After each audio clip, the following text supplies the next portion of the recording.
నా మాటే ముద్రించాలి, లేని పక్షంలో ఏది ముద్రించకండి. ఇందిరాగాంధీ ఇచ్చిన దుర్మార్గమైన స్టేట్మెంట్ ఇది ఎడిటర్లకు. ఇంగ్లీష్లో చెప్పాలంటే you print what I say are you print nothing. Indira Gandhi to the editors during emergency. మీరు ప్రస్తుతం స్క్రీన్ మీద చూస్తున్నారు భారత రాజ్యాంగ చరిత్రలోనే ఒక చీకటి అధ్యాయం తాలూకు ఒక చిన్న ఉదాహరణ. పత్రికల పేజీలు ఖాళీగానే ముద్రించబడ్డాయి. విపక్ష నాయకులు జైళ్లలోకి తోయబడ్డారు. కవులు మౌనమయ్యారు. ప్రజలు భయంతో నోరు విప్పలేకపోయారు. అది 1975 ఎమర్జెన్సీ కాలం. ఈ వీడియోలో ఈరోజు ఇప్పుడు మనం తెలుసుకోబోతూ ఉన్నాం ఎందుకు ఆనాటి ప్రధాని ఇందిరాగాంధీ ప్రజాస్వామ్యాన్ని ఖూనీ చేశారు, ప్రజాస్వామ్యాన్ని తొక్కిపెట్టారు, భావ ప్రకటన స్వేచ్ఛపై దాడులు ఎందుకు చేశారు, ప్రజలు ఎందుకు ఎలా భయభ్రాంతులకు గురయ్యారు, అసలు ఎమర్జెన్సీ అనేది పెట్టడానికి కారణమైనవి ఏమిటి, ఈ వీడియోలో మనం లోతుగా తెలుసుకునే ప్రయత్నం చేద్దాం. ఈ ఒక్క వీడియో చూస్తే చాలు 100 వీడియోలు చూసినా నాలెడ్జ్ మీకు ఖచ్చితంగా వస్తుంది. అంత కాంపాక్ట్ ఇన్ఫర్మేషన్ కాంక్రీట్గా ఇచ్చే ప్రయత్నం చేస్తూ ఉన్నాను. మరి ఇంకెందుకు ఆలస్యం, మా ఛానల్ నచ్చితే సబ్స్క్రైబ్ అవ్వండి, వీడియో నచ్చితే ఖచ్చితంగా లైక్ కొట్టండి, సో దట్ ఎక్కువ మందికి వీడియో రీచ్ అవుతుంది. మీ లైక్స్ మాకు చాలా ఉపయోగపడతాయి. అలాగే మీ అభిప్రాయాలు కామెంట్ సెక్షన్లో రాసి రెగ్యులర్గా మాతో పంచుకుంటున్న ప్రతి ఒక్కరికి నేను ప్రత్యేకంగా ధన్యవాదాలు చెప్తూ ఉన్నాను. ఇక విషయానికి వద్దాం. ఇందిరాగాంధీ ఎందుకు ఎమర్జెన్సీ పెట్టింది? డైరెక్ట్గా ఆ పాయింట్ లోపలికి వెళ్ళిపోతే, ఇందిరాగాంధీ రాయబరేలీ నియోజకవర్గం నుంచి 1971 ఎలక్షన్స్లో 1,10,000 ఓట్ల తేడాతో తన సమీప ప్రత్యర్థి రాజ్ నారాయణ్ని ఓడగొట్టింది. అయితే ఆ ఓడిపోయిన రాజ్ నారాయణ్ వెంటనే అలహాబాద్ హైకోర్టుకు వెళ్లి కేసు వేశాడు. ఏమన్నా తెలుసా? అయ్యా, నా పేరు రాజ్ నారాయణ్, నేను సంయుక్త సోషలిస్టు పార్టీ క్యాండిడేట్ను. భారత ఎన్నికల సంఘం ఇచ్చిన నియమాలు, నిబంధనలు, రూల్స్, రెగ్యులేషన్స్, భారత రాజ్యాంగం చెప్పినవి అన్నీ నేను పాటించి ఎలక్షన్స్లో పోటీ చేశాను, ఓడిపోయాను. నా సమీప ప్రత్యర్థి ఇందిరాగాంధీ ఈ ఎలక్షన్స్లో గెలిచింది. కానీ భారత రాజ్యాంగం ఇచ్చినటువంటి మార్గదర్శకాలు ఆమె పాటించలేదు. భారత ఎన్నికల సంఘం ప్రకటించి ఇచ్చినటువంటి రూల్స్ అండ్ రెగ్యులేషన్స్ ఆమె ఏవీ పాటించలేదు. ఇష్టం వచ్చినట్టుగా ఆమె వ్యవహరించింది ఎలక్షన్స్ టైంలో. అలా ఆమె గెలిచింది అని చెప్పాడు. హైకోర్టు అడిగింది, నోటి మాటతో చెప్తే కాదు కదా, ప్రూఫ్ ఏంటి అని అడిగింది. ఎస్, ప్రూఫ్తో వచ్చానండి, చూడండి అని డాక్యుమెంట్లు, ఫోటోలు, ఆడియోలు ఇవన్నీ అండి ఆయన తీసుకొని వచ్చి ప్రూఫ్ అలహాబాద్ హైకోర్టు ముందు పెట్టాడు. ఒక్కొక్క విషయం గురించి ఆయన మాట్లాడాడు. ఇందిరాగాంధీ ఈ రాయబరేలీ ఎలక్షన్స్లో ఫుల్గా లిక్కర్ పంచింది, దుప్పట్లు పంచింది, ఇంకా వస్తువులు పంచింది, అంటే ఓటర్లను ప్రలోభ పెట్టింది. దానికి సంబంధించిన ప్రూఫ్స్ ఉన్నాయి. నేను అలాంటివి ఏవి కూడా పంచలేదు. Point number 1. పాయింట్ నెంబర్ 2, ఒకసారి చూడండి, భారత ఎన్నికల సంఘము ఇందిరాగాంధీ పార్టీకి కేటాయించిన గుర్తేమిటో ఒకసారి చూడండి. ఒక ఆవు దూడ, ఒక గోమాత పాలు తాగుతోంది. అది ఇందిరాగాంధీ కాంగ్రెస్ పార్టీ యొక్క గుర్తు. ఇది మతపరమైన గుర్తు కదా. మొత్తం భారతదేశంలో గోవును మాతలాగా కొలుస్తారు మెజారిటీ హిందువులు. అసలే ఉత్తర భారతదేశంలో గనక ఇంకా తీసుకొని చూస్తే ప్రతిరోజు గోమాతకు నమస్కరించి తమ డ్యూటీకి వెళ్లే వాళ్ళు కోకొల్లలుగా కనిపిస్తారు. గోమాత పూజ వాళ్ళ దినచర్యలో ఒక భాగంగా ఉంటుంది గ్రామాలలో. మరి ఆ ఎలక్షన్స్కి ఓటు వేయడానికి వెళ్ళినప్పుడు బ్యాలెట్ పేపర్ మీద గోమాత లేగదూడ కనిపించేసరికి చాలా మంది హిందువులకు ఒక సెంటిమెంట్ అనేది వచ్చేస్తుంది. ఎక్కువ మంది నిరక్షరాస్యులైన గ్రామీణులు ఉన్నారు. గోమాతను చూడగానే నమస్కారం పెట్టి గోమాతకు ఓటు కొట్టేసి వస్తున్నారు. మరి మతపరమైనటువంటి గుర్తును ఇందిరాగాంధీ వాడుకుంది ఎలక్షన్స్లో. మరి నాది మతపరమైనటువంటి గుర్తు కాదు, సంయుక్త సోషలిస్ట్ పార్టీ క్యాండిడేట్ను. తర్వాత ఇందిరాగాంధీ ప్రభుత్వ ఉద్యోగులను ఎలక్షన్ క్యాంపెయినింగ్ కోసం ఉపయోగించుకుంది. ఇదిగో దానికి కావాల్సిన ప్రూఫ్స్. అయ్యా, గవర్నమెంట్ ఎంప్లాయీస్ అంటే టీచర్స్ కావచ్చు, లెక్చరర్స్ కావచ్చు, ఇతరత్ర గవర్నమెంట్ ఎంప్లాయీస్ కావచ్చు, వాళ్లను దేనికోసం ఉపయోగించుకోవాలి? ఎలక్షన్స్ నిర్వహించడం కోసం వాళ్ళని ఉపయోగించుకోవాలి. అందులో ఏం తప్పులేదు. వాళ్ళు ఫలానా పార్టీకి ఓటు వేయండి అని కానీ, ఫలానా పార్టీకి ఓటు వేయకండి అని కానీ వాళ్ళు ఏం చెప్పరు. వాళ్ళ పని వాళ్ళు చూసుకుంటారు. ఆ ఎలక్షన్ బూత్లో వచ్చే వాళ్లకు ఇంకు చుక్క పెడతారు, వచ్చిన వాళ్ళ పేర్లు ఉన్నాయా లేదా చెక్ చేస్తారు, ఐడెంటిటీ కార్డు ఉందా లేదా ఏముంది చెక్ చేస్తారు, ఎన్నికల కమిషన్ ఇచ్చిన రూల్స్ ప్రకారం ఫలానా చోటికి వెళ్ళి ఓటు వేయండి అని చెప్తారు. బ్యాలెట్ బాక్స్ అన్ని మొత్తం అయిపోయిన తర్వాత కలెక్ట్ చేసుకుని తీసుకెళ్లి ఒక సెంట్రలైజ్డ్ డిపాజిటరీలో వాళ్ళు పెడతారు. ఇదంతా స్కూల్ టీచర్స్, కాలేజెస్లో పనిచేసే లెక్చరర్స్ వీళ్ళందరూ చేసే పనే. దీంతో నాకు సమస్య ఏం లేదు. కానీ ఇందిరాగాంధీ అంతకు మించి వాడుకుంది. ప్రభుత్వ ఉద్యోగులను కాంగ్రెస్ పార్టీ ఎలక్షన్ క్యాంపెయినింగ్ కోసం ఇష్టం వచ్చినట్టు వాడుకుంది.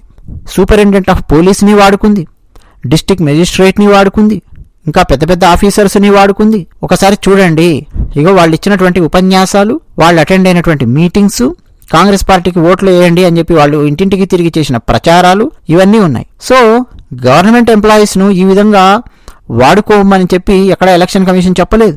పైగా రూల్స్ పెట్టింది, క్లియర్ కట్ రూల్స్ ఉన్నాయి. గవర్నమెంట్ ఎంప్లాయీస్ ఎవరు కూడా ఇలాంటి దాంట్లో పార్టిసిపేట్ చేయకూడదని. ఫలానా పార్టీకి ఓటేయండి అని చెప్పి ర్యాలీలు చేయడాలు, ఫలానా పార్టీ తరఫున ప్రచారం చేయడాలు ఇవి చేయకూడదు. వీళ్ళందరూ ఇందిరాగాంధీ కోసం ఇట్లా ప్రచారం చేశారు. తర్వాత మరొక కీలకమైన విషయం ఉందండి. ఎక్కడైతే రాయబరేలీలో ఎలక్షన్ జరిగిందో అక్కడ ఒకానొక బూత్లో కాంగ్రెస్ పార్టీ ఏజెంట్గా ఎవరు కూర్చున్నారో తెలుసా? యశ్వంత్ కపూర్ అనే ఒక సీనియర్ అధికారి, గెజిటెడ్ ఆఫీసర్.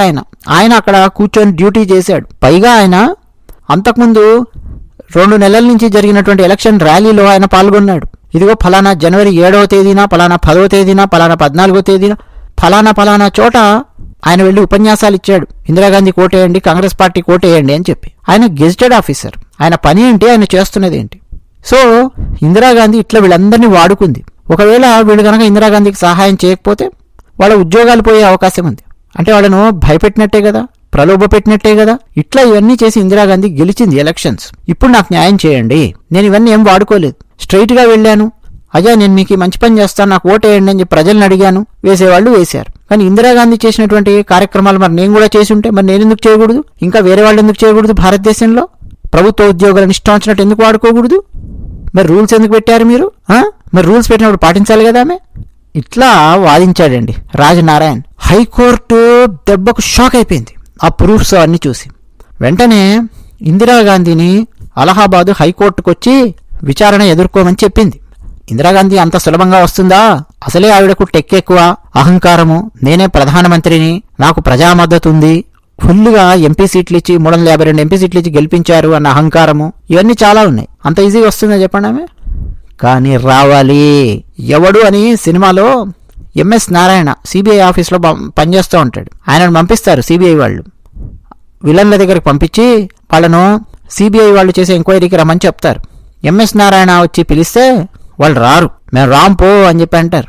రాము అంటే ఊరుకోం, ఇది సిబిఐ, నార్మల్ పోలీసు కాదు, హెడ్ ఆఫీస్ ఢిల్లీలో ఉంటుంది, రాకపోతే చెడ్డీలు పగిలిపోతాయి అంటాడు. ఎగ్జాక్ట్గా అలా చెడ్డీలు పగిలగొట్టేలాగా ఒకానొక రూల్ అనేది ఉంది. ఆర్పి యాక్ట్ అంటారండి, the representation of people act of 1951. అది ఏం చెప్తుందంటే ఎలక్షన్స్లో పోటీ చేసినటువంటి క్యాండిడేట్ మీద ఒక కేసు వచ్చి పడింది అనుకోండి, ఆ కేసు కూడా వితిన్ 45 days వేయాలండి. 45 days తర్వాత వేయడానికి వీల్లేదు. వితిన్ 45 days తన సమీప ప్రత్యర్థి ఓడిపోయిన వాళ్ళు ఎవరైనా కేసు వేసి ఫలానా అన్యాయాలు జరిగాయి అని చెప్పి మాట్లాడితే ఖచ్చితంగా అవతల ఉన్నటువంటి వ్యక్తి, గెలిచినటువంటి వ్యక్తి కోర్టుకొచ్చి క్రాస్ ఎగ్జామినేషన్ ఎదుర్కోవాల్సిందే, ఆన్సర్ ఇవ్వాల్సిందే. అలాగే సెక్షన్ 123 ఆఫ్ ఆర్పి యాక్ట్ ఉందండి, అది లిస్ట్ చేస్తుంది అసలు కరప్షన్ ప్రాక్టీసెస్ అంటే ఏమిటి ఎలక్షన్స్లో. అవి చేశారు అని చెప్పి రుజువైతే ఏం చేయొచ్చు, ఆ గెలిచినటువంటి క్యాండిడేట్ యొక్క ఎన్నిక చెల్లదు అని చెప్పి కూడా తీర్పు ఇవ్వచ్చు కోర్టు. అలాంటి నియమ నిబంధనలు ఉన్నాయి. వాటిని నిజంగా సవ్యంగా గనక అందరూ వాడుకుంటే తప్పు చేసే రాజకీయ నాయకులందరికీ పులుసు గారుతుంది. రాజ్ నారాయణ్ ఆయన కరెక్ట్గా కోర్టులో వాటిని ఉపయోగించారు. ఇక ఇందిరాగాంధీ గారిని అలహాబాద్ హైకోర్టు పిలిపించింది. దాదాపు 5 గంటల పాటు అలహాబాద్ హైకోర్టులో క్రాస్ ఎగ్జామినేషన్ జరిగింది. ఇందిరాగాంధీ తరపున నాని పాల్కీవాలా అనే సీనియర్ లాయర్ కేసు వాదించాడు. రాజ్ నారాయణ్ తరపున శాంతిభూషణ్ అనే లాయర్ కేసు వాదించాడు. ఆ హైకోర్టు క్రాస్ ఎగ్జామినేషన్ అయిపోయిన తర్వాత అలహాబాద్ ప్రధాన న్యాయమూర్తి, అంటే కేసు 1971లో పడితే ఇది డిస్కషన్స్ అయ్యి హియరింగ్కి వచ్చి ట్రయల్ అయ్యి ఇక అన్ని జరిగి తీర్పు వచ్చే వరకు 4 ఏళ్లు పట్టింది. సో 1975 జూన్ 12న ఏం తీర్పిచ్చారంటే ఇందిరాగాంధీ ఎన్నికల ప్రచారం కోసం ప్రభుత్వ యంత్రాంగాన్ని దుర్వినియోగం చేసింది. ఇది ప్రూవ్ అయింది కోర్టులో. ఈమె దోషి కాబట్టి ఇందిరాగాంధీ ఎన్నిక చెల్లదు. అంతేకాదు, ఇమ్మీడియట్ గా ఇందిరాగాంధీ లోక్సభ సభ్యత్వం రద్దు చేయాలి. అంతేకాదు 6 సంవత్సరాల పాటు ఇందిరాగాంధీ ఏ ఎన్నికల్లో కూడా పాల్గొనకుండా చేయాలి అని అలహాబాద్ హైకోర్టు తీర్పునిచ్చింది. ఈ తీర్పు దెబ్బకు దిమ్మ తిరిగిపోయింది ఇందిరాగాంధీకి, ఇందిరాగాంధీ మద్దతుదారులకు. అయితే ఆ రాజ్నారాయణ్ పెట్టినటువంటి చాలా పాయింట్స్ను కొట్టేసుకుంటూ వచ్చింది కోర్టు. వాటన్నింటిలో కూడా ఇందిరాగాంధీకే పాజిటివ్గా మాట్లాడింది కోర్టు. ఫర్ ఎగ్జాంపుల్, ఆవు లేగదూడ నేను చెప్పాను, దాన్ని నల్లిఫై చేసేసింది కోర్టు. ఆల్రెడీ భారత ఎలక్షన్ కమిషన్ ఇచ్చింది కాబట్టి ఇది మతపరమైన సింబలు అవన్నీ నేను ఒప్పుకోను అని చెప్పి పక్కన పెట్టేసింది. లిక్కర్ పంచింది ఇందిరాగాంధీ, దుప్పట్లు పంచింది, ఇవన్నీ తీసుకొచ్చాడు కదా ఆయన ప్రూఫ్స్, వాటిని కూడా పక్కన పెట్టింది కోర్టు. అది కూడా లైట్ తీసుకుందామంది. కానీ కోర్టు స్ట్రాంగ్ గా తీసుకున్నటువంటివి ఈ 2 పాయింట్స్ ఉన్నాయి. ఒకటి, ఇందిరాగాంధీ ఎన్నికల ప్రచారంలో ప్రభుత్వ యంత్రాంగాన్ని పూర్తిగా దుర్వినియోగం చేసింది, అలాగే అక్రమ ఖర్చులు విపరీతంగా చేసింది అని కోర్టు సాక్ష్యాధారాలన్నీ కూడా చూసి అర్థం చేసుకుంది. ఏమండి, ఎస్పీలు, డిస్ట్రిక్ట్ మెజిస్ట్రేట్లు, చీఫ్ సెక్రటరీలు, ఐఏఎస్ ఆఫీసర్లు, ఐపీఎస్ ఆఫీసర్లు వాళ్ళందరూ ఇందిరాగాంధీ కోటేయండి, ఇందిరాగాంధీ కోటేయండి అని చెప్పి ఫుల్గా ప్రచారాలు చేసుకుంటూ తిరుగుతూ ఉంటే ఎలా ఉంటుంది చెప్పండి? ఎంత అసహ్యంగా ఉంటుంది. పోనీ వాళ్ళ ఐపీఎస్ అదేంటో పూర్తి చేసుకొని రిటైర్ అయ్యి ఆ తర్వాత నువ్వు ఏమైనా చేసుకో, ఐఏఎస్గా రిటైర్ అయ్యావు నువ్వేమైనా చేసుకో, సంబంధం లేదు. బట్ ఇంకా నువ్వు సర్వీస్లో ఉన్నావు కదా, సర్వీస్లో ఉన్నటువంటి వాళ్ళు ఒక పార్టీకి మద్దతుగా వాళ్ళు ప్రచారం చేయొచ్చా ఎలక్షన్స్లో? చేయకూడదు. అవి ప్రూవ్ అయ్యాయి. తర్వాత యశ్వంత్ కపూర్ అనే వ్యక్తిని, గెజిటెడ్ ఆఫీసర్ను, ఆయనను ఉపయోగించుకున్నారు ఎలక్షన్స్ క్యాంపెయినింగ్లో, ఇది నియమాల ఉల్లంఘన అని చెప్పి కోర్టు ఐడెంటిఫై చేసి ఇందిరాగాంధీ మీద తీర్పిచ్చింది. ఇమ్మీడియట్ గా ప్రధానమంత్రి ఇందిరాగాంధీ, అసలు ప్రధానమంత్రి కాదు, ముందు ఆమె ఎంపీ పదవి లాగేసేయండి, నెక్స్ట్ 6 సంవత్సరాల పాటు ఎన్నికలలో పోటీ చేయకుండా నిషేధం అని హైకోర్టు తీర్పిచ్చింది. వెంటనే అండి కాంగ్రెస్ పార్టీ కార్యకర్తలు, ఆమె మద్దతుదారులు సామూహిక ప్రదర్శనలు చేయడము రచ్చరచ్చ చేశారు. అయితే హైకోర్టే కదా తీర్పిచ్చింది, హైకోర్టు నిర్ణయాన్ని సుప్రీంకోర్టులో సవాల్ చేద్దాం అని చెప్పి సుప్రీంకోర్టుకి వెళ్ళింది ఇందిరాగాంధీ. సుప్రీంకోర్టు ఇది చాలా హై ప్రయారిటీ కేసు కదా, ఇక కూర్చున్నారండి సుప్రీంకోర్టులో వాళ్ళు. మొత్తం సాక్ష్యాధారాలు అన్ని పరిశీలించారు. Justice Iyer 1975 June 24 underline this word, అందరూ అండర్లైన్ చేసుకోండి. 1975 జూన్ 24 సుప్రీంకోర్టు తీర్పిచ్చింది. ఏమని? హైకోర్టు ఇచ్చిన తీర్పు కరెక్టే, ఎంపీగా ఇందిరాగాంధీ హక్కులను వెంటనే నిలిపేయండి. అయితే ఆమె ప్రధానమంత్రి పదవిలో ఇప్పటివరకు ఉంది కాబట్టి ఒక రకమైన స్టే లాంటిది ఇచ్చి ఆమె అప్పీల్ చేసుకోవడానికి, అంటే ఇది పరిష్కారం అయ్యేంత వరకు ఆమె అప్పీల్ చేసుకోవడానికి మేము అనుమతిస్తున్నాం, అప్పటిదాకా ఆమె ప్రధానమంత్రిగా కొనసాగొచ్చు, కానీ ఇందిరాగాంధీకి ఉండే ఎంపీ హక్కులన్నింటినీ ఫస్ట్ నిలిపేయండి, రాజ్నారాయణ్ వైపు న్యాయం ఉంది, ఇందిరా వైపు న్యాయం లేదు అని స్పష్టంగా సుప్రీంకోర్టు తీర్పిచ్చింది. మళ్ళీ డేట్ చూసుకోండి, 1975 జూన్ 24 డేట్. ఇమ్మీడియట్ గా అండి ఇందిరాగాంధీ తన పదవికి, అంటే తన కుర్చీకి ఎసరొచ్చింది అన్న విషయం అర్థం చేసుకొని ఎలాగైనా సరే తాను అదే కుర్చీ మీద కూర్చోవాలనుకుంది. ఎలా ఆ కుర్చీ మీద కూర్చుంటుంది? ఎమర్జెన్సీ అన్నదాన్ని ఒకదాన్ని రాజ్యాంగం నుంచి బయటకు లాగింది. అంబేద్కర్ గారి ఆధ్వర్యంలో రచించబడినటువంటి రాజ్యాంగంలో ఎందుకు ఆ ఎమర్జెన్సీ అన్నదాన్ని పెట్టారంటే, ఎప్పుడైనా భారతదేశంలో యుద్ధ వాతావరణ పరిస్థితులు వచ్చాయనుకోండి, ఏ మన పక్కనున్న దేశమో మన భారతదేశం మీదకి యుద్ధం చేయడానికి వస్తే ఆ సమయంలో భారతదేశంలో ఉండేవాళ్ళు పూటకో మాట నోటికో మాట తలా ఒక మాట మాట్లాడుతూ భారత సైన్యానికి మద్దతు ఇవ్వకుండా ఉంటూ అలాంటి భయంకరమైన పరిస్థితి క్రియేట్ చేస్తే ప్రాబ్లం వస్తుంది కదా. అదిగో అలాంటి సిచ్యువేషన్స్ ని హ్యాండిల్ చేయడానికి ఎమర్జెన్సీ అనేది పెట్టారు. కొన్ని సందర్భాల్లో ఆర్థికపరమైనటువంటివి చాలా భయంకరమైనవి జరుగుతాయి.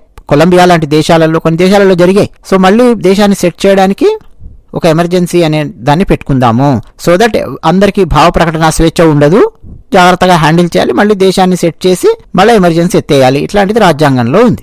ఆర్టికల్ 352 అలాగే 356, మెయిన్గా 352 చెప్తుంది. 356 లో కూడా మనకు కొంచెం దానికి సంబంధించినటువంటి సమాచారం ఉంటుంది. తన సీటుకు ఎసరొచ్చేసరికి ఏం చేసింది ఇందిరాగాంధీ?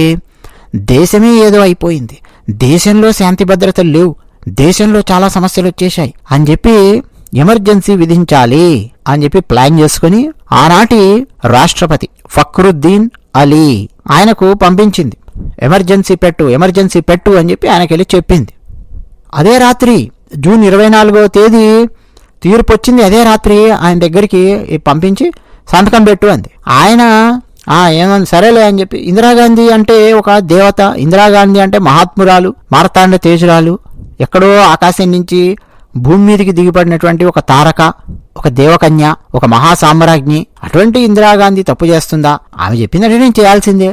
లటక్కుని సంతకం పెట్టేశాడు దాని మీద. ఎందుకంటే రాష్ట్రపతి సైన్ చేయాలండి. ఇమీడియట్ గా సైన్ చేశాడు. కనీసం కొంతమంది నిపుణులను పిలిపించడం కానీ, కూర్చోబెట్టడం కానీ, మాట్లాడడం కానీ, ఏంది దీని కథ ఏంది, సంగతి ఏంటి, ఏమీ లేదండి. గుడ్డిగా సంతకం పెట్టాడు. ఎప్పుడైతే ఆయన సంతకం పెట్టాడో కేల్ కథం, 3 గంటల్లోగా మొత్తం అన్ని వార్తా సంస్థల యొక్క విద్యుత్ సరఫరా మొత్తం భారతదేశం వ్యాప్తిగా నిలిపేశారు. మొత్తం ఎక్కడెక్కడైతే న్యూస్ పేపర్స్ పబ్లిష్ అవుతూ ఉంటాయో అన్ని న్యూస్ పేపర్స్ యొక్క విద్యుత్ సరఫరా నిలిపేశారు. వెంటనే జయప్రకాష్ నారాయణ్ గారు, వాజ్పేయి గారు లాంటి ఎందరెందరో నాయకులను అరెస్ట్ చేయడం మొదలెట్టారు. అంటే కనీసం కేంద్ర మంత్రిమండలి ఆమోదం కూడా జరగలేదండి. ఎమర్జెన్సీ విధించాం భారతదేశంలో అని ఇందిరాగాంధీ ప్రకటించి, ఇక నేనే చక్రవర్తిని, నేనే, నా మాటే శాసనం, నేను చెప్పిందే రాయాలి, నేను చెప్పిందే వినాలి, నేను చెప్పిందే వేదం. నోరు మూసుకొని కూర్చోండి అందరూ.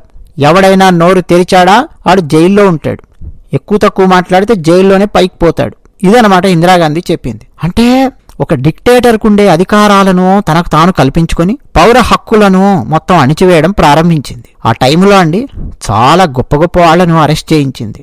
విజయరాజే సింధియా, జయప్రకాష్ నారాయణ్, ములాయం సింగ్ యాదవ్, రాజ్ నారాయణ్, ఎవరు ఆమె మీద కేసు పెట్టాడు ఆయన, మొరార్జీ దేశాయ్, చరణ్ సింగ్, కృపలాని, జార్జ్ ఫెర్నాండెజ్, అనంతరామ్ జైస్వాల్, అటల్ బిహారీ వాజ్పేయి, ఎల్కే అద్వానీ గారు, అరుణ్ జైట్లీ, జయకిషన్ గుప్తా, సత్యేంద్ర నారాయణ సిన్హా, జైపూర్ రాణి గాయత్రీదేవి గారు, అలాగే రాష్ట్రీయ స్వయం సేవక్ సంఘ్ RSS కు సంబంధించినటువంటి ఎందరో కార్యకర్తలను, జమాత్ ఈ ఇస్లామీ లాంటి సంస్థలకు చెందినటువంటి కార్యకర్తలను వాళ్ళు అరెస్ట్ చేయడమే కాకుండా కొన్ని రాజకీయ పార్టీలనే ఏకంగా నిషేధించారు.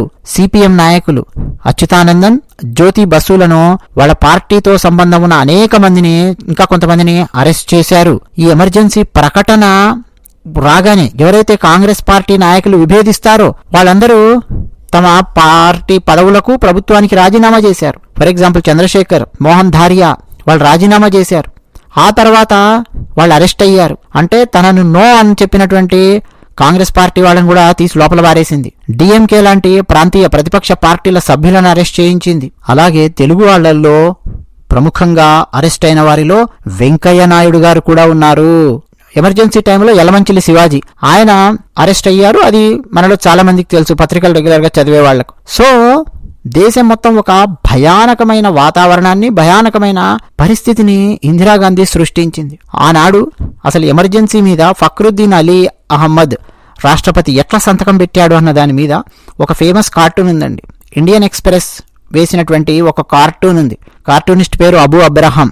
ఆయన ఏం వేశాడంటే, president Fakhruddin Ali Ahmed bath tub లో పడుకొని ఉంటాడు. ఫుల్ బాత్ టబ్ లో నీళ్లు, ఆ సబ్బు నొరగా చేసుకుని ఆ బాత్ టబ్ లో పడుకొని మంచి స్నానం చేస్తూ ఉంటాడు. పక్క నుంచి ఎవరో ఒకరు వచ్చి ఎమర్జెన్సీ మీద సంతకం పెట్టు అనగానే, ఏదా సంతకం పెట్టాలా, సరేలే చెప్పు తీసుకో అని చెప్పి బాత్ టబ్ లో అలాగే పడుకొని పెన్ను తీసుకొని సంతకం పెడతాడు. అంటే ఇలా సంతకం పెట్టాడినా బాత్ టబ్ లో పడుకొని స్నానం చేస్తూ, పురుసత్తుగా స్నానం చేస్తూ ఏదో క్యాజువల్ సిగ్నేచర్ అన్నట్టు సైన్ చేసేసాడు. ఏదో రెస్టారెంట్ బిల్లు మీద సంతకం పెట్టినట్టు, వౌచర్ మీద సంతకం పెట్టినట్టు అంత ఈజీగా సంతకం పెట్టేశాడు అని ఒక వ్యంగ్య కార్టూన్ వేశాడు అబూ అబ్రహాం. ఇమ్మీడియట్ గా అబూ అబ్రహాంని అరెస్ట్ చేయించి లోపల వారేసింది. అలాగే కిషోర్ కుమార్ గారు సింగర్, ఆయనను తమను పొగుడుతూ, తమ పార్టీని పొగుడుతూ, తమ ఎమర్జెన్సీని సమర్థిస్తూ పాటలు పాడమని చెప్పింది. నేను పాడనన్నాడు. వెంటనే ఆల్ ఇండియా రేడియోలో ఆయన పాటలు పాడకుండా ఇమ్మీడియట్ గా బ్లాక్ చేశారు. ఆయన ఏ గ్రేడ్ సింగర్, ఆబ్వియస్ గా ఆల్ ఇండియా రేడియోలో దాన్ని బ్లాక్ చేయించింది. ఇక ఎమర్జెన్సీ టైంలో కుటుంబ నియంత్రణ ఆపరేషన్స్, ముఖ్యంగా వ్యాసెక్టమీ ఆపరేషన్స్, ఇది ఒక భయంకరమైన పరిస్థితి. చాలామంది మనలో తెలియని వాళ్ళు ఏమనుకుంటారంటే, ఆ ముస్లింలు ఎక్కువ మంది పిల్లలను అంటారు కదా, వాళ్ళని తీసుకెళ్లి సంజయ్ గాంధీ కోసి పారేయించాడంట, వ్యాసెక్టమీ ఆపరేషన్ చేయించాడంట, ఇలా మాట్లాడుతూ ఉంటారు. నేను చాలా మందిని గమనించాను. అది తప్పండి. ముస్లిమా హిందూ అని కాదు, ఒక టార్గెట్ పెట్టుకున్నారు వాళ్ళు. భారతదేశంలో జనాభా పెరుగుతూ పోతే దాన్ని కట్టడి చేయడం కష్టము, కాబట్టి బలవంతంగా వ్యాసెక్టమీ ఆపరేషన్లు చేయించాల్సిందే అని చెప్పి ప్లాన్ చేసుకున్నారు. అంతకుముందు ఆపరేషన్స్ చేసేవాళ్ళు, ప్రభుత్వం ద్వారా ప్రకటనలు వచ్చేవి, బుర్ర కథల ద్వారా చెప్పించేవాళ్ళు, సినిమాలలో చెప్పించేవాళ్ళు, ఆల్ ఇండియా రేడియోలో చెప్పించేవాళ్ళు, దూరదర్శన్లో చెప్పించేవాళ్ళు, అలా వచ్చేది. నెహ్రూ గారి కాలం నుంచి కూడా జనాభా నియంత్రణ చేయండి ఇట్లా ఏదో వచ్చేది. కానీ ఎమర్జెన్సీ పీరియడ్లో మొత్తం ఇక వీళ్ళదే రాజ్యం కదా. ఇందిరాగాంధీ కొడుకు సంజయ్ గాంధీ, ఆయన యువరాజా వారు ఫుల్గా దుర్వినియోగం చేశాడు. పవర్ని మొత్తం దుర్వినియోగం. వ్యాసెక్టమీ ఆపరేషన్స్ చేయించడం, ఒక నెంబర్ పెట్టడం, వ్యాసెక్టమీ ఆపరేషన్ చేయించడం. ఇగో ఫలానా రాష్ట్రంలో ఇన్ని జరగాలి, ఆ ఫలానా జిల్లాలో ఇన్ని జరగాలి, ఫలానా గ్రామాలలో ఇన్ని జరగాలి, మొత్తం డెడ్ లైన్స్ ఇచ్చారు. ఎన్ని జరుగుతాయండి అంత స్పీడ్గా? సో దాన్ని, ఆ నెంబర్ని సాటిస్ఫై చేయడానికి, గోల్ రీచ్ అవ్వడానికి వివాహం కాని యువకులను బలవంతంగా తీసుకొనొచ్చి వ్యాసెక్టమీ ఆపరేషన్లు చేశారు. కొంతమంది నాకు పిల్లలు పుట్టారు, ఇప్పుడు నాకు ఎవరు వద్దురా నాయనా, నేను వృద్ధుణ్ణి అన్నా సరే వినకుండా పట్టుకెళ్లి వ్యాసెక్టమీ ఆపరేషన్లు చేయించారు. బస్ స్టాపుల్లో, రోడ్ల మీద ఎక్కడెక్కడ నిలబడ్డటువంటి యువకులను, కాలేజీ యువకులను పట్టుకెళ్లడం, బలవంతంగా వ్యాసెక్టమీ ఆపరేషన్స్ చేయించడం.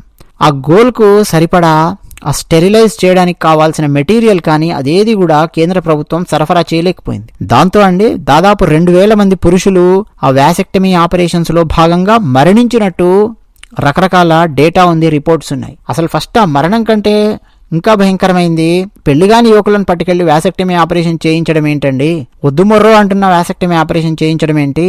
పోనీ ఒక ఆయన ఒక కుమారుడు, కూతురు ఉందనుకోండి, బలవంతంగా పట్టుకెళ్లి వ్యాసెక్టమీ ఆపరేషన్ చేయిస్తానంటే ఎట్లా? ఒకవేళ గోల్స్ కనుక రీచ్ అవ్వకపోతే వాళ్ళ మీద చాలా తీవ్రమైన చర్యలు తీసుకునేవాళ్ళు. వాళ్ళ ఇంక్రిమెంట్లు ఉండేవి కావు, ఉద్యోగాలు పోయేవి, పనిష్మెంట్లు ఉండేవి, పనిష్మెంట్ ట్రాన్స్ఫర్లు ఉండేవి, సస్పెన్షన్లో పెట్టేవాళ్ళు, ఎక్కువ మాట్లాడితే కేసులు పెట్టి మీసా చట్టం కింద లోపల బారేసేవాళ్ళు. ఇది సంజయ్ గాంధీ చేసినటువంటి నిర్వాకం.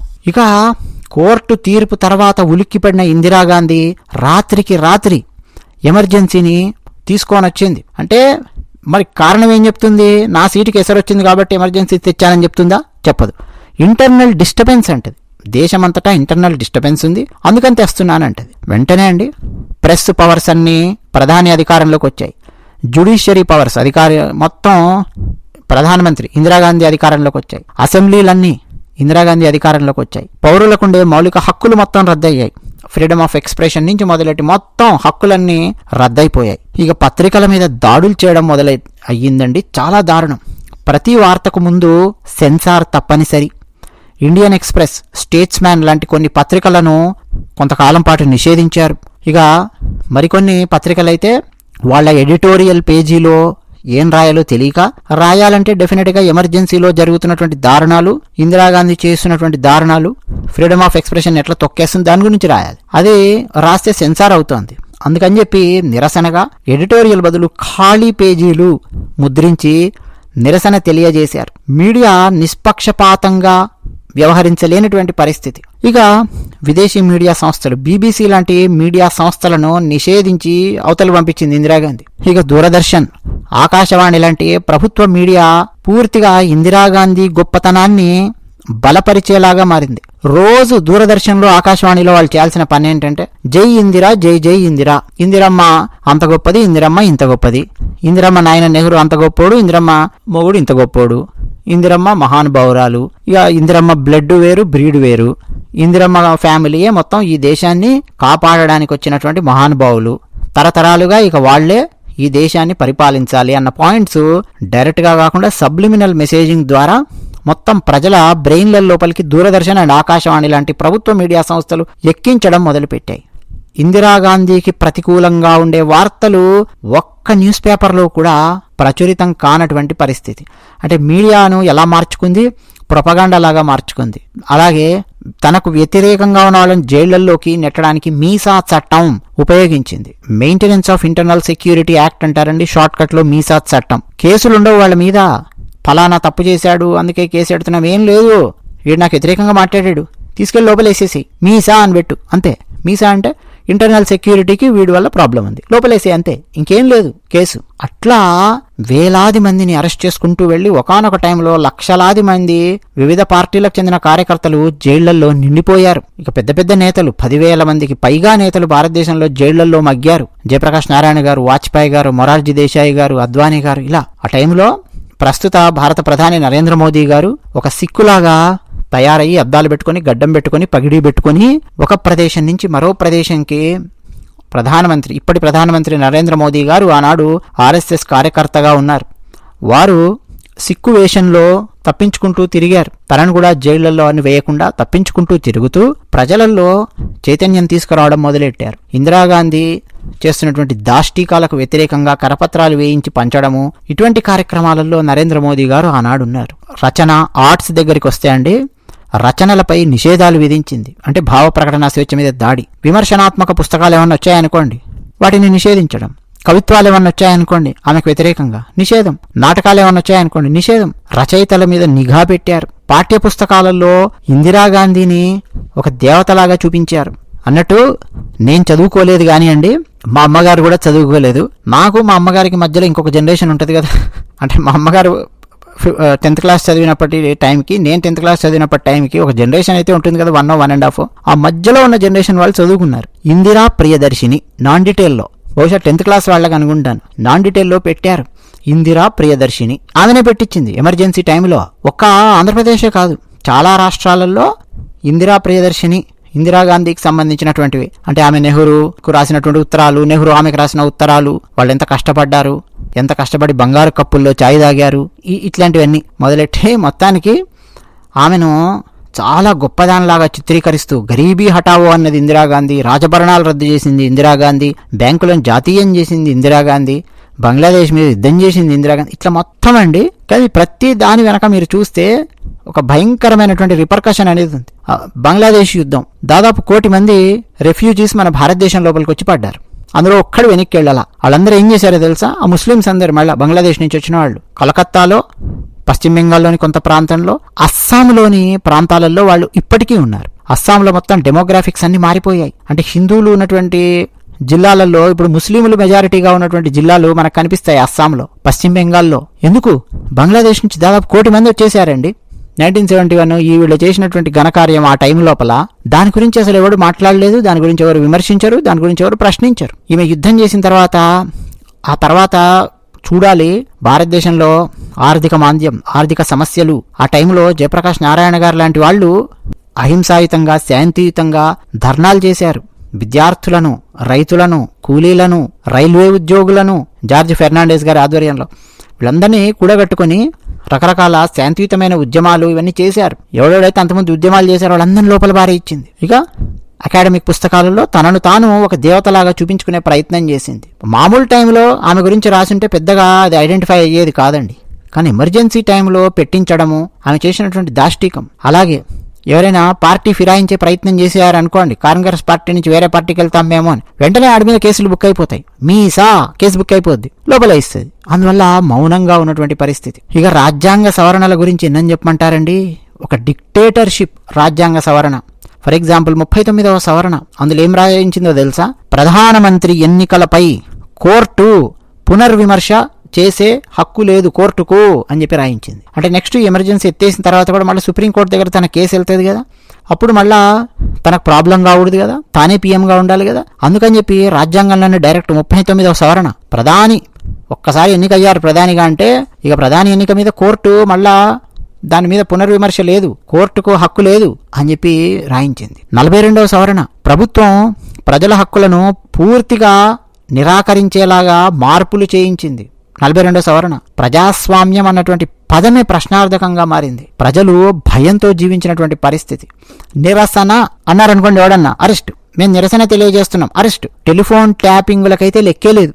ఇప్పుడేదో మనము టెలిఫోన్ ట్యాపింగ్ తెలంగాణది వింటూ ఉన్నాం. ఒక రాష్ట్రంలో ఒక 4 ఏళ్ళు టెలిఫోన్ ట్యాపింగ్ అయ్యిందనేసరికి ఎంత పెద్ద గొడవ గగ్గోలుంది, మీరు గమనిస్తున్నారా? సరే, లాస్ట్కి ఏం చేస్తారో రాజకీయాలన్నీ అటు ఇటు చేసి మసిబూసి మారేడు చేసి క్లోజ్ చేస్తారో మనకు తెలియదు. కానీ ఎమర్జెన్సీ టైంలో దేశవ్యాప్తంగా టెలిఫోన్ ట్యాపింగులు, అనుమానం ఉన్న వాళ్ళందరి మీద టెలిఫోన్ ట్యాపింగులు, ఉత్తరాలను పరిశీలించడం. మామూలుగా ఎవరో ఒకరు ఉత్తరం రాశారండి, విజయవాడ నుంచి హైదరాబాద్కి నుంచో ఉత్తరం వస్తుంది. ఆ ఉత్తరాలన్నీ సెన్సార్ అయ్యి వస్తాయి. వాళ్ళకి ఏ డౌట్ వచ్చినా కానీ ఏ ఉత్తరమైనా సరే ఓపెన్ చేస్తారు, చూస్తారు, సెన్సార్ చేసి పంపిస్తారు, లేకపోతే పక్కన పడేస్తారు. ఆ ఉత్తరంలో ఏమైనా కాంగ్రెస్ పార్టీకి వ్యతిరేకంగా ఎవరైనా మాట్లాడినట్టు రాసినట్టు ఏమైనా ఉందా, వెళ్ళి వాడిని అరెస్ట్ చేస్తారు మీసా చట్టం కింద. ఇక జైలు లోపల మానసిక వేధింపులు, శారీరక వేధింపులు. నిన్ననే స్నేహలతారెడ్డి యాక్ట్రెస్, ఆమె గురించి మనం మాట్లాడుకున్నాం. ఆస్తమా ఉందా ఆమెకు, ఆమె ఎంత దారుణంగా మరణించిందో మనం మాట్లాడుకున్నాం. ఇంకా నేను అందులో మాట్లాడని నిజాలు కూడా కొన్ని ఉన్నాయండి. వద్దు, కొన్ని భయంకరమైన విషయాలు మనం మాట్లాడితే ఎందుకు అని చెప్పి ఒకరక్కడికి కామెంట్ సెక్షన్లో రాశారు. ఒక ఎస్పీ ఆమె మీద చేసినటువంటి దాష్టీకం గురించి, ఇంకా ఏమేం చేశారో అన్ని చాలా ఉన్నాయి, మనం మాట్లాడలేదు. అంటే అన్ని ఘోరాలు మహిళల మీద జైళ్లల్లో.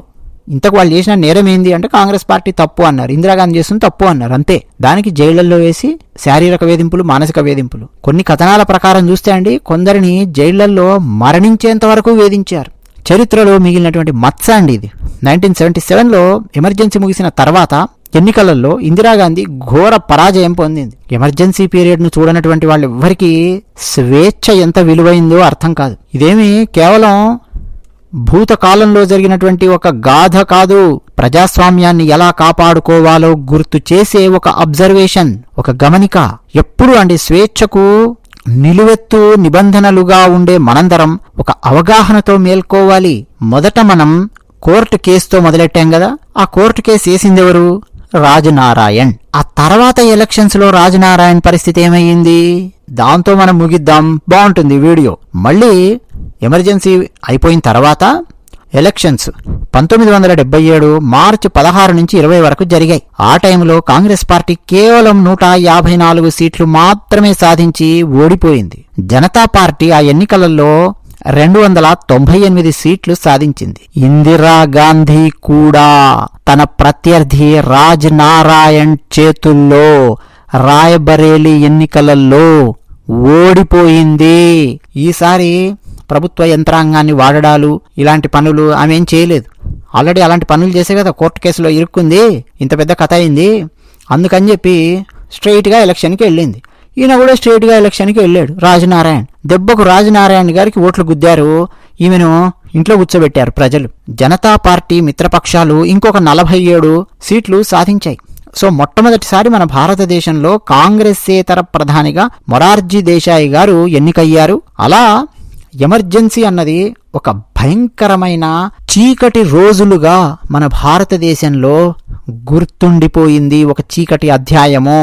ప్రతి సంవత్సరం 25th జూన్ని ఎమర్జెన్సీ డే అని కాదు మనం జరుపుకోవాల్సింది, ప్రజాస్వామ్యాన్ని హత్య చేసిన దినోత్సవంగా మనం జరుపుకోవాలి. సంవిధాన్ హత్యా దివస్ అని చెప్పి మనం జరుపుకోవాలి అని కేంద్ర ప్రభుత్వం ప్రస్తుతం ప్రకటించింది. ఈరోజు కేంద్ర మంత్రిమండలి సమావేశమయ్యి 2 నిమిషాల పాటు మౌనం పాటించారు. ఆనాడు రాజ్యాంగానికి జరిగిన అవమానానికి, భావ ప్రకటన స్వేచ్ఛకు జరిగినటువంటి అవమానానికి ఒక గుర్తుగా మౌనం పాటించారు. ఎమర్జెన్సీ అయిపోయిన తర్వాత జరిగిన ఎన్నికలలో మన ఆంధ్రప్రదేశ్లో, సరే అప్పుడు ఆంధ్రప్రదేశ్ తెలంగాణ కలిసిండేవి కదా, మన ఆంధ్రప్రదేశ్లో ఏ పార్టీకి ఎక్కువ ఓట్లేశారు చెప్పండి చూద్దాం. ఆల్రెడీ అంతకుముందు ఒకసారి చెప్పాను, రాయండి కామెంట్ సెక్షన్లో. మన తెలుగు బంగారాలందరికీ ఒక ఓ వేసుకోండి. అయితే కొంతమంది ఏమంటారంటే జలగం వెంగళరావు గారు అనే ముఖ్యమంత్రి ఉన్నారు, అప్పుడు ఆయన బాగా పరిపాలించారు, ఆయన మొహం చూసి ఓట్లు వేశారు జనము మళ్ళీ కాంగ్రెస్ పార్టీకి అని చెబుతూ ఉంటారు. కానీ అదంతా కాదండి, ఇందిరాగాంధీ మొహం చూసే జనాలు ఓట్లు వేసేవాళ్ళు మన తెలుగు రాష్ట్రాలలో. ఇంకా ఇందిరమ్మ ఇందిరమ్మ ఇందిరమ్మ ఇల్లు ఇచ్చింది, అది చేసింది, ఇది చేసింది. ఎందుకంటే మొత్తం ఆమె ఉండేది, మొత్తం తానే అయి నిండి ఉండేది. పత్రికల నిండా, ఆల్ ఇండియా రేడియో నిండా, దూరదర్శన్ నిండా మొత్తం తానే అయ్యి ఉండేది. సో జలగం వెంగళరావు గారి మొహం చూసి మళ్ళీ కాంగ్రెస్ పార్టీకి ఎమర్జెన్సీ తర్వాత ఓటు వేశారా లేదా అన్నది అదొక పెద్ద డిబేట్ చేయాల్సినటువంటి పాయింట్. కానీ దేశం మొత్తం అట్టుడికిపోయేలాగా చేసి, అసలు కాన్స్టిట్యూషన్కే వాల్యూ లేకుండా చేసి, ప్రజాస్వామ్యాన్ని హత్య చేసి అంత భయంకరంగా వ్యవహరించినటువంటి పార్టీకి మళ్లీ ఓటు వేశారు ఆంధ్రప్రదేశ్లో అంటే కారణాలు ఏవైనా కానీ ఆలోచన పరిజ్ఞానం ఏ స్థాయిలో ఉందో చూడండి మన జనాలది. పోయి జలగం వెంగళరావు గారు మంచి పని చేశారు అనుకుందాం, నీకు దేశమా రాష్ట్రమా అన్నటువంటి సిచ్యువేషన్ వచ్చినప్పుడు నా రాష్ట్రము అన్న దగ్గరకు వస్తున్నాం మన వాళ్ళం. అందుకే తెలంగాణ ఆంధ్రప్రదేశ్ విడిపోయిన పరిస్థితి. అందుకే ఆ తర్వాత 3 రాజధానులు వర్సెస్ అమరావతి గొడవ. ఇంతవరకు ఆంధ్రప్రదేశ్లో ఒక్క రాజధాని కూడా స్పష్టంగా ఎందుకు కట్టుకోలేకపోయాం మనం మన భారతదేశానికి స్వాతంత్రం వచ్చిన తర్వాత అంటే మన ఆలోచన విధానము విస్తృతమై ఉండదు, బ్రాడ్ థింకింగ్ ఉండదండి ఆలోచన విధానం లోపల. ఆలోచన పరిధి చాలా తక్కువగా ఉంటుంది.